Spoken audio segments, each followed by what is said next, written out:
Hi everyone, so in this lecture we're going to cover the skull, which is part of the axial skeleton you see here. So again, your axial skeleton, it runs all the way from your skull up here down to your coccyx over here. So here we have our skull bones, and your skull bones can be classified, or I should say grouped, into two major groups. So the major groups are your cranial bones, and those are the ones that surround and protect that very important organ, that brain inside your head. And then you have your facial bones, and these are the ones that protect the entrances to your body, such as your nose and your mouth. So you want to make sure that if there's any sort of like potential damage with that, so you want to have a solid structure that helps to protect those entrances. All right, so here are the cranial bones, or actually say here is a cross section of the skull. So what we see is a sagittal section. So if you cut the skull like this and look from the inside, this is what you would see. And as you can see that this is called the cranium, and surrounding the cranium you see this. Why do you have this cranium? Well, it surrounds your brain, and it's very important to have that hard protection around your brain over there. And then over here we see so this is my mnemonic for this. So what are the bones that make up your cranium? Well, there are 6 types of bones and 8 total. So what are the cranial bones? It's like parietal, ethmoid, sphenoid, temporal, occipital, and frontal. But even though there's 6 listed here, there's actually 2 parietal bones, so left and right, and 2 temporal bones, left and right as well. The rest, there's only 1. Now, articulation, and the thing is that if you ask someone to define the word articulate, they might say, oh, that means well-spoken, that means someone's erudite, that means they're very good at speaking. But articulation is a different term, it has a different definition in anatomy and physiology. So articulation is a joint. That means where 2 bones come in contact to each other and form a bigger structure. So here we have our frontal bone, and what we see is our frontal bone is like in front. So this is your forehead right there.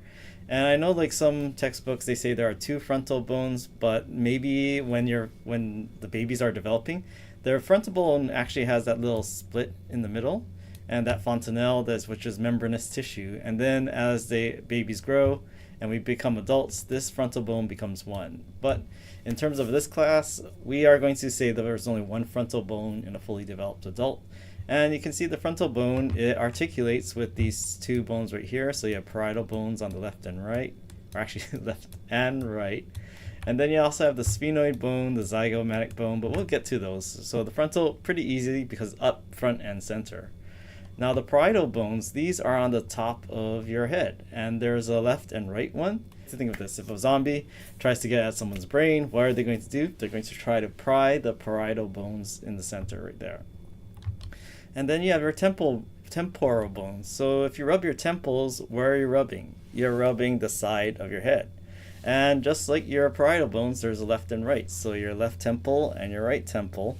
And this part right here below the parietal bones, this temporal bones are right there inferior to your parietal bones. And then you have your occipital bones. So the occipital bones are right here. They are in the back of your head. So if you feel your back of your head, and you might feel a little bump as well, that is it's protuberance that's naturally there. But what we have here is like the occipital bone is the back of your skull and protects the back of your brain. Now, to join them all together, you need to form joints. And in the skull, there are special joints called sutures. And what we have are the cranial sutures. So cranial sutures join these big old, and that's the funny thing, they're classified as flat bones. I think when they talk about, anatomists talk about flat bones, I think it's more better to call them broad bones, but that's not an official term. But anyway, so then what we have here is that these bones are joined together with these sutures. So here we have the frontal bone joined to the parietal bones with this line right here. So what you would actually have is not just the 2 bones meshing like this, but also a lot of collagen fibers and proteins that help to keep these 2 together. And this is what causes those sutures. Well, this is a developing baby skull, and what we see is that it has membrane. It doesn't have these fully fused together bone yet. So eventually when these grow and you have intramembranous ossification, these will start to grow and knit together, and what's left over is that suture you see right here. So with that, so what are these things called anyway? These are called fontanelles, and fontanelles are not bone yet, but they eventually become bone and are replaced by bone. Now, sagittal suture, so what we have as suture, sagittal suture is right down the sagittal plane, so right down the midline.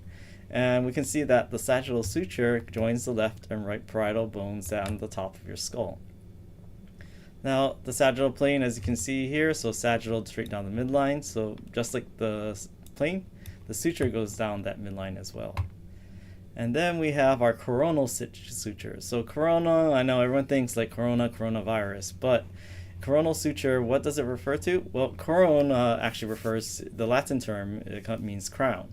So think of it this way, if you're placing a crown on your head or a tiara, what would it be? It would be like right here, right on the front. So coronal suture sits on the front or on the skull, kind of on the top of it and a little toward the front, just like a crown, or assuming your coronation seat, you have the crown right here on the front and it's in the center. So the coronal suture joins, or at least if we're looking at this perspective, the frontal bone is joined to the parietal bones with this coronal suture. Then if we look at the back of the skull, so it's important that, how do you notice the back of the skull? Well, you don't see the eye sockets here. You don't see the orbital complexes. And if you felt that bump in the back of your head, that is this right here. Now, the occipital bone is joined to the parietal bones with something called the lambdoid suture. And it's like, so lambdoid it's not from the animal lamb, but it's actually from the Greek letter. So the Greek letter lambda looks like this. It kind of looks like a little tent, like a little point right here. And that's what it's saying. It's saying like a suture that's shaped like the letter lambda. I know it's kind of like, sometimes it might be out pointy and kind of flat like that, but in this case we see it's more like kind of like a curve right here. Okay, and then you also have something that joins the parietal and temporal bone. Now this one, I mean, to be a little more precise, it doesn't go all the way here. That's a different suture. But most of the parietal and temporal bone is like what joins it together is something called a squamous suture. And this is yet another type of, or another example of when anatomists use the same term to mean different things. So it isn't talking about like the cells themselves, but squamous means scaly. So they think this suture looks scaly on this part, but it only goes from here, this joint right here, and just stops right before you hit the occipital bone. And there's something smaller suture called the parietal mastoid suture. If you're taking my course, I probably won't be that specific, but if you're taking advanced courses or from professors who are more about the specifics, then you might want to know this. Alright, so back to those fontanelles. So remember that those fontanelles, they're membranes in developing babies, but they're not quite official. They're not quite made into bone yet. So if you've seen this, like, okay, if you see a baby, and this is also what is sometimes nicknamed the soft spot. And in this soft spot, as you can see, it's kind of indented here. And the thing is that this is actually something that could indicate the health of a baby. If a baby's soft spot is sunken in, that might mean they don't have enough fluids, so the baby might be dehydrated. But on the opposite, say this soft spot is really bulging out, and that might mean there's too much liquid, and that could also be that means that they could have too much fluids in their brains, and that's something that might need treatment because that could cause brain damage or it could cause death if it's like something called hydrocephalus. Alright, so then sutures, sometimes they knit together like here, but occasionally the sutures, and if you think of sutures like, and if you're in the clinic, sutures can also mean like sewing something together, like you see this wound right here. But the thing is that sometimes these sutures don't, even though they're complex, sometimes they don't meet right directly like you see here.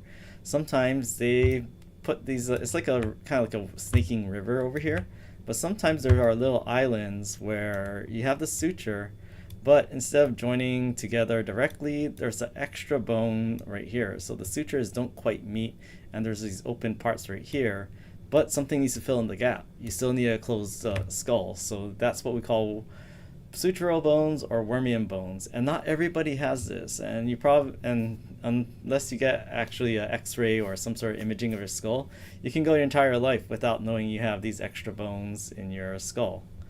Now with that, or Wormian, I like to think of this as well, so they're also called Wormian bones. I like to think these are bones that have like these squiggly Wormian worm kind of like structure around them.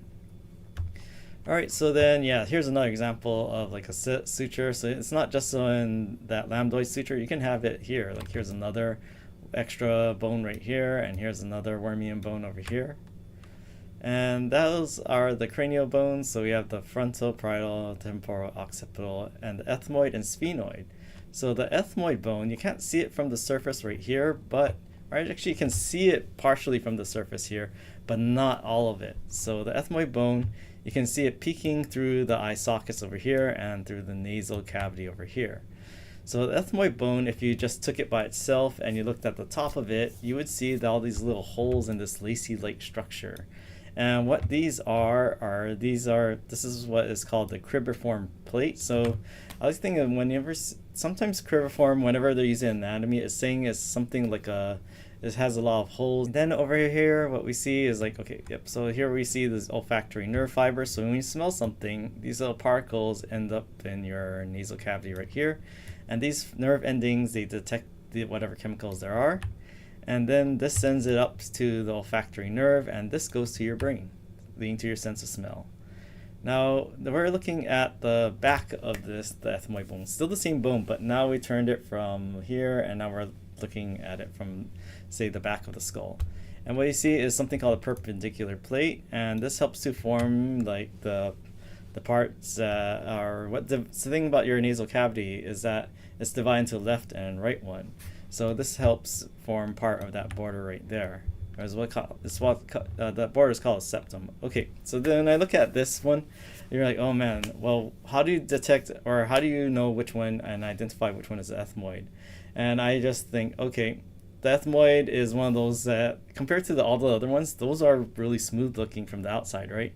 But notice that ethmoid, it's very lacy. It kind of looks like even though it's actually kind of smooth, but it looks kind of very porous and open and complex. And another way, if you're looking at this perspective from the back, turn it 90 degrees, and it looks like a rough approximation of an E. At least that's how I know it. And this middle part of the E would be the perpendicular plate, and these would be the left and right. Now then there's something called a sphenoid bone, and you can't see part of it from the outside of the skull. It's this part right here. As you see, it's situated between the frontal, parietal, and temporal bones over there. Now with this, if you look from the front, and if you just took the sphenoid by itself and looked from the front, you would see it would look like this.